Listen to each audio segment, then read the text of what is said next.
ఏ సమయమందు నీ లెక్క నా లెక్క ముగించబడుతుందో ఎవరికి తెలుసు? వింటున్నారా? ఆయన లెక్కలు ముగించే దేవుడు, లెక్కలు తేల్చే దేవుడు. చెప్పండి, ఏం తేలుస్తాడు? లెక్కలు తేలుస్తాడు. ప్రతి ఒక్కరి లెక్క ఆయన తేలుస్తాడు.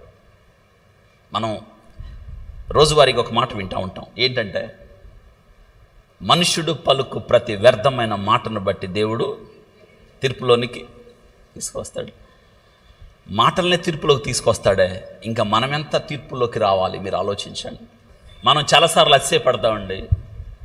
ఎవరికి లేని మనకు ఉండొచ్చు, దేవుడిచ్చాడు. మహిమ దేవునికే. అవును, గొప్ప చదువు ఉంది, ఎవరికి లేదు. నేనేమంటాను తెలుసా? ప్రభువా, ఎవరికి లేనిది నాకెందుకు ఇచ్చావు అంటే, నేను మరింత బాధ్యతగా ఉండాలని, మరింత లోబడి ఉండాలని. ప్రభువా, ఎన్నడూ కూడా నాకు ఆ గర్వము కలిగిన మనసు ఇవ్వద్దు ప్రభువా. This is a prayer. మనం ఈ ప్రార్థన చేయాలి. మనం ఏం చేస్తాం తెలుసా? ఎవరికి లేని మన దగ్గర ఉంటే అది మన గొప్పతనం లాగా, మన ఘనతలాగా మనల్ని మనం గొప్ప చేసుకుంటామంటే డోంట్ డూ దాట్. ఎప్పుడు పని చేయొద్దు. గర్వము నెత్తికెక్కిన రోజు మన పతనం ప్రారంభమైంది. గర్వముతో జీవితాన్ని కొనసాగించి కొద్ది కాలమే ఉన్నారు, చరిత్రలో కలిసిపోయారు. వింటున్నారా? చిన్నప్పుడు ఒక చిన్న స్టాంజా ఉండేది, అది మనం ఎప్పుడు గుర్తుపెట్టుకోవాలి. ఏంటో తెలుసా? నిన్ను నీవు గొప్ప అనుకుంటున్నవాడా, పేరు ప్రఖ్యాతులు సంపాదించుకొని వాటితో తృప్తి నొందాలనుకున్నవాడా, అధికార మదము చేత క్రోవెక్కినవాడా, ఎదురు లేదు నాకు తిరుగులేదు అనుకున్నవాడా, ఒక్కసారి తలెత్తి సమాధులను చూడు, నీకన్నా గనులు మట్టిలో ఉన్నారు.